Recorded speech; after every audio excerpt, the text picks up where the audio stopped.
Hi friends! అందరూ ఎలా ఉన్నారు? నేనైతే చాలా బాగున్నాను. మీరు కూడా అందరూ చాలా బాగుండాలని కోరుకుంటున్నానండి. ఈరోజు నుండి మనకి వారాహి నవరాత్రులు మొదలయ్యాయి కదండీ! మేమైతే మొదటి రోజు వారాహి నవరాత్రి పూజలో మొదటి రోజు ఇలా చేసుకున్నాము. చాలా ప్రశాంతంగా ఉందండి మనసుకి. అమ్మవారిని ప్రశాంతంగా పూజించుకుంటే ఎటువంటి హంగు ఆర్భాటాలు లేకుండా నిర్మలమైన మనసుతో, స్వచ్ఛమైన మనసుతో మనం అమ్మవారిని ఇలా పూజించుకుంటే మనసు చాలా ప్రశాంతంగా ఉంటుందండి. ఎలాంటి కోరికలనైనా తీర్చగల మహిమగల తల్లి అండి వారాహి అమ్మ. మేమైతే మొదటి రోజు పూజ చాలా సింపుల్గా, చాలా ప్రశాంతంగా ఇలా జరుపుకున్నాము.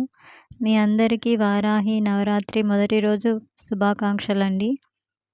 అందరూ అమ్మవారి అనుగ్రహంతో, అమ్మవారి ఆశీర్వాదంతో అందరూ హ్యాపీగా, సంతోషంగా ఉండాలని కోరుకుంటున్నాను. ఇలాంటి మరిన్ని వీడియోస్ కోసం ఛానల్ని సబ్స్క్రైబ్ చేసుకోండి.